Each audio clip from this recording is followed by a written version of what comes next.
بسم اللہ الرحمن الرحیم۔ السلام علیکم ورحمۃ اللہ وبرکاتہ۔ احکام و مسائل رمضان مبارک میں آپ کو خوش آمدید کہتے ہیں۔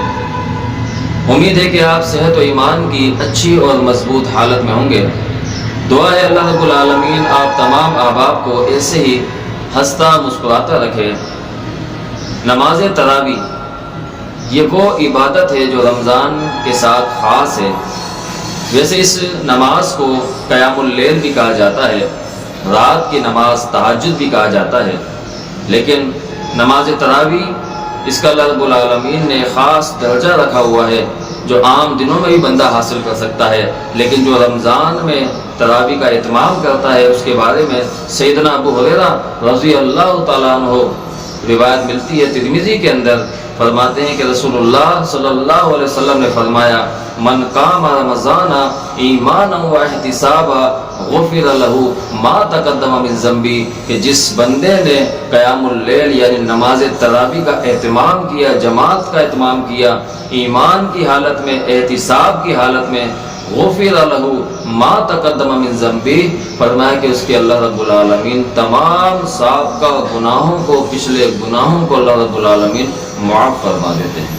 سبحان اللہ، اتنا بڑا ثواب، اتنا بڑا اجر ایک گھنٹہ بھی محترم سامعین و ناظرین نہیں لگتا نماز تراویح کی ادائیگی کے اندر، اور اتنا بڑا پیکج اللہ رب العالمین نے یہ ہمیں عطا فرمایا ہے۔ اس کا اہتمام کیجیے۔ نماز تراویح ایک افضل عبادت ہے۔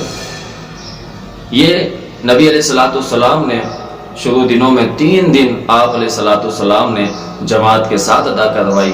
اس کے بعد چوتھے دن صحابہ منتظر رہے کہ آپ علیہ الصلوۃ والسلام آئیں اور ہمیں نماز تراویح کی جماعت کروائیں، لیکن آپ علیہ الصلوۃ والسلام اپنے حجرے سے باہر تشریف نہیں لے کے آئے۔ اگلا دن ہوا، آپ علیہ الصلوۃ والسلام نے فرمایا میرے صحابہ میں اس لیے نہیں نکل کے آیا تھا، اگر میں یہ نماز تمہارے ساتھ مزید پڑھ لیتا تو یہ تم پہ واجب ہو جاتی، فرض ہو جاتی، کہ اس کا پڑھنا تمہارے لیے لازمی و واجب ہو جاتا، کہ جو نہیں پڑھتا اس کے حصے میں گناہ کا معاملہ آتا۔ امت پہ یہ شفقت کرتے ہوئے آپ علیہ الصلوۃ والسلام اپنے حجرے سے باہر تشریف لے کے آئے۔ یہ نفلی عبادت ہے، اس کا ثواب، اس کا اجر اللہ رب العالمین نے بے پناہ رکھا ہے۔ اس کی تعداد کتنی ہے؟ تعداد کے حوالے سے ہمارے مابین، ہمارے معاشرے کے اندر بڑا شدید اختلاف پایا جاتا ہے۔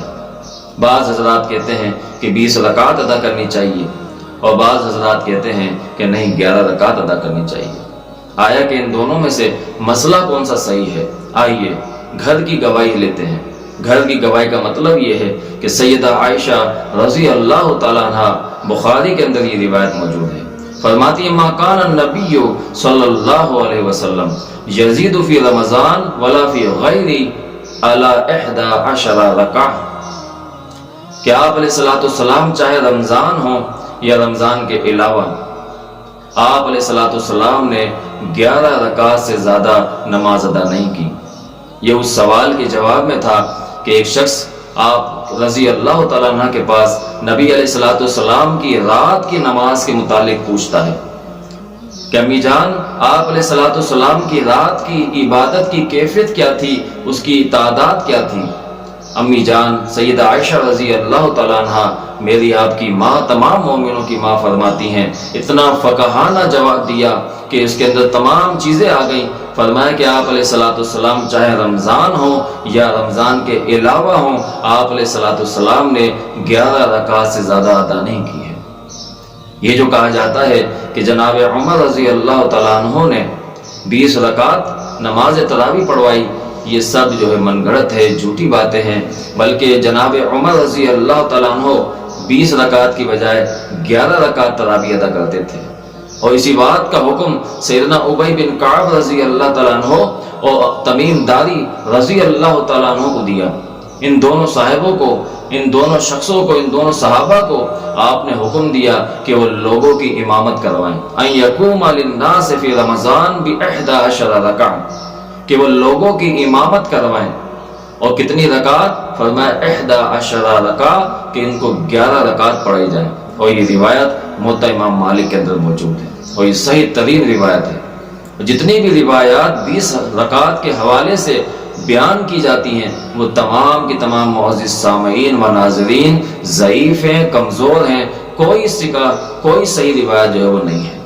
صحیح ترین روایت جو آپ کے سامنے سیدہ عائشہ رضی اللہ تعالیٰ عنہ کی بتائی گئی وہ بخاری کے اندر موجود ہے، اور نبی علیہ الصلوۃ والسلام آپ 11 رکعت سے زیادہ نماز تراویح ادا نہیں کرتے تھے۔ مسئلہ کلیئر ہو گیا، واضح ہو گیا، ہمیں نبی علیہ الصلوۃ والسلام کی سنتوں کو لینا چاہیے۔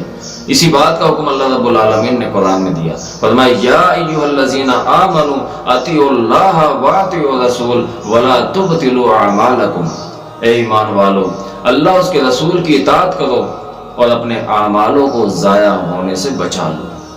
اللہ اس کے رسول کی اطاعت جب کریں گے تو اعمال ضائع نہیں ہوں گے بلکہ محفوظ ہو جائیں گے، اللہ رب العالمین کے یہاں قابل قبول ہو جائیں گے۔ اور پھر جو 20 رکعت پڑھی جاتی ہے کتنی جلدی جلدی تیزی سے پڑھی جاتی ہے کہ سمجھ نہیں آ پاتا ہے کہ کیا پڑھا جا رہا ہے، بس 2 ہی باتیں سمجھ میں آتی ہیں، یعلمون تعلمون۔ لیکن جو 11 رکعت پڑھی جاتی ہیں ٹھہر ٹھہر کے پڑھی جاتی ہیں، سکون سے پڑھی جاتی ہیں، ایک ایک لفظ سمجھ میں آ رہا ہوتا ہے، یہ بات الگ ہے کہ وہ 20 رکعت والے جراثیم آج 11 رکعت پڑھانے والوں میں بھی آ گئے ہیں۔ معزز سامعین و ناظرین، قرآن کو ٹھہر ٹھہر کے پڑھا جائے، آرام سے پڑھا جائے اور سنت کے مطابق رکعات پڑھی جائیں، تبھی ہماری نجات ممکن ہے، تبھی اللہ رب العالمین کا ثواب ممکن ہے۔ جو نبی علیہ الصلوۃ والسلام نے فرمایا کہ من قام رمضان ایمانا و احتسابا غفر له ما تقدم من ذنبی، کہ جس نے قیام اللیل کیا، نماز تراویح کا اہتمام کیا رمضان کے اندر ایمان کی حالت میں، احتساب کی حالت میں، اللہ رب العالمین اس کے سب کا گناہوں کو معاف فرما دیتا ہے۔ وہ اسی صورت میں ممکن ہے کہ جب آپ علیہ الصلوۃ والسلام کی اطاعت کی جائے گی، آپ کی فرما برداری کی جائے گی اور سنت کے مطابق اپنے عمل کو بنایا جائے گا، تب کہیں جا کے اس رمضان کا فیض، رمضان کی برکتیں، رمضان کی مغفرتیں، بخششیں ہمیں حاصل ہوں گی۔ اللہ رب العالمین سے دعا ہے کہ اللہ رب العالمین ہمیں سمجھ کے عمل کی توفیق عطا فرمائے۔ السلام علیکم ورحمۃ اللہ وبرکاتہ۔